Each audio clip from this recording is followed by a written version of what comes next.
Hello, everybody. How you guys doing today? I hope you're doing well. I sure do. And welcome to the Bible, block by block. Today is day 115. For the 115, we're gonna be reading the law concerning violence. That is Exodus 21, verse 12 till 27. As always, let's start with a prayer. Our Father in heaven, holy is your name. Your kingdom come, your will be done on earth as it is in heaven. Give us this day our daily bread. Forgive us our debt, as we forgive our debtor. Do not lead us into temptation, but deliver us from the evil one. For your kingdom, your glory, and your honor is forever and ever. Amen. So if I'm going but fast, guys, I got 10 minutes or less. He who strike a man so that he die shall surely be put to death. Amen. Anyone, basically, humankind. That's why I live like that. Adam, and Adam.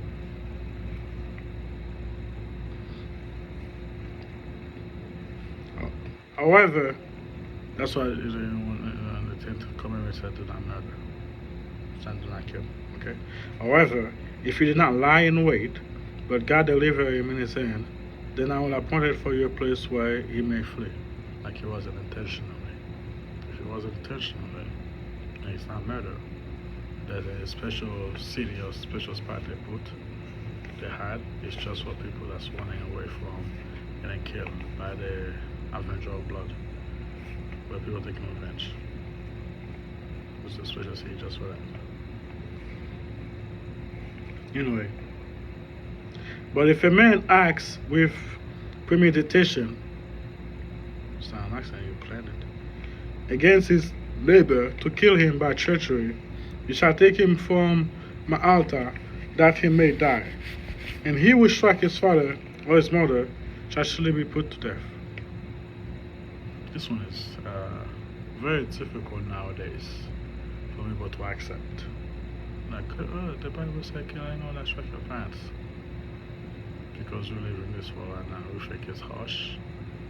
I don't think it's harsh. Maybe because I was born and raised in Haiti. That is one of the greatest disrespect. The biggest disrespect is somebody slap you in the face, right? But the one that comes second after that is a kid that strike his parent. He deserves death in Haiti. He went in Haiti. In the United States, some people have a problem with that. I don't understand why. This is a big thing. You do not hit your parent. And the Bible talk about it too. You have a problem with that? Fine. That's how he was raised. That's your country. I don't. I got no problem with that at all. I know. But for people who have a problem with that, I would say that's just the way it was. Especially if they had carbs or anything like that. If you're gonna be able to strike your parents, I mean, there's nothing you can do. There's no violence that's too much for you to do. So you might as well get killed right now. That's the best way I can explain it without feeling so, cold. Anyway. He will kidnap a man and sell him, again, against slavery. I said that was going to happen. You're going to throw out what that stuff. It is against slavery.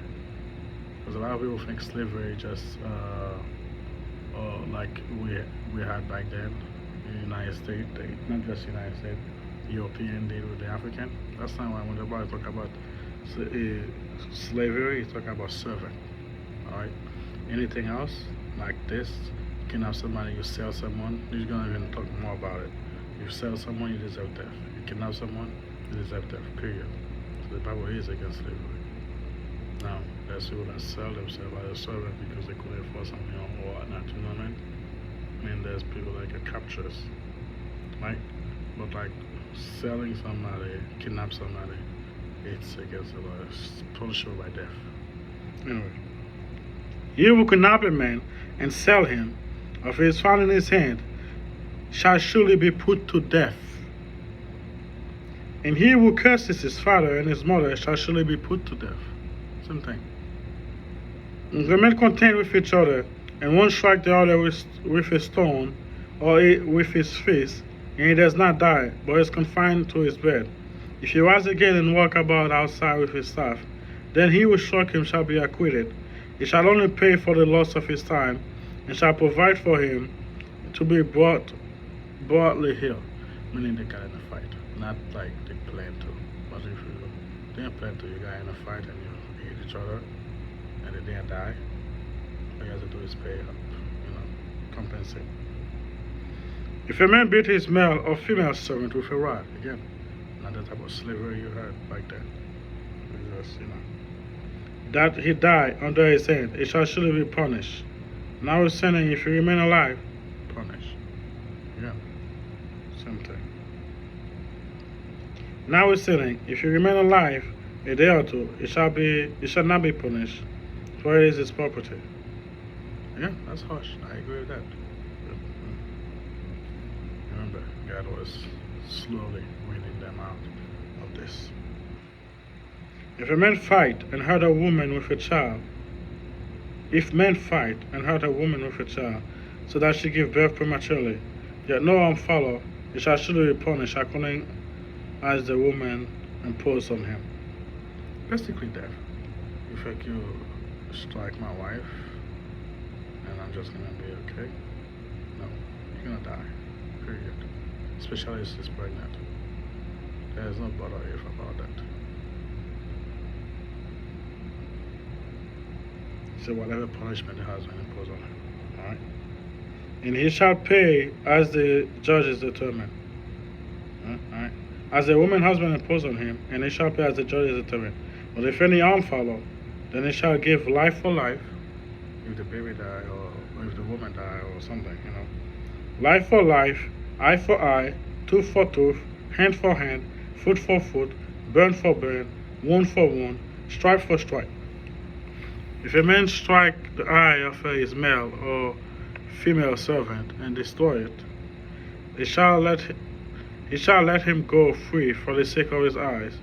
And if he knock out the tooth of his male or female servant, he shall let him go free for the sake of his tooth. Basically, if you hurt your female servant or your male servant, you shall let him go. Because you're not supposed to hurt. It's another human being. You broke his teeth, you let him go. Hurt his eye, you let him go. Cut his ear, anything that hurt person, you shall let him go.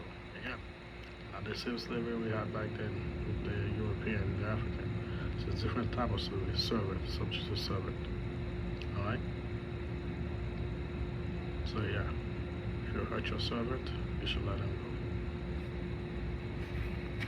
go. Anyway, let's do a quick historical reading before I go. I don't have too much time.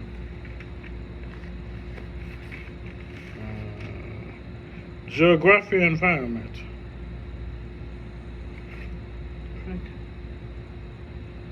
Okay.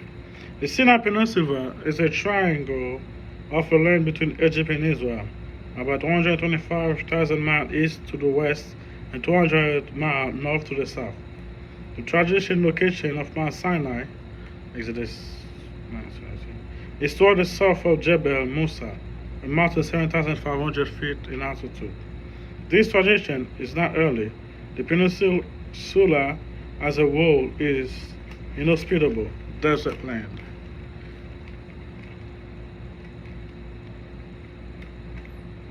Alright, thank you guys for being here.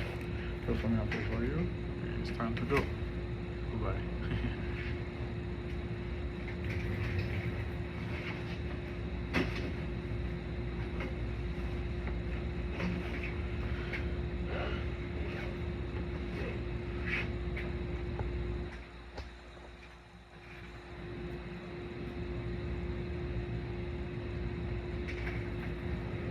Oh, I thought I turned it off already.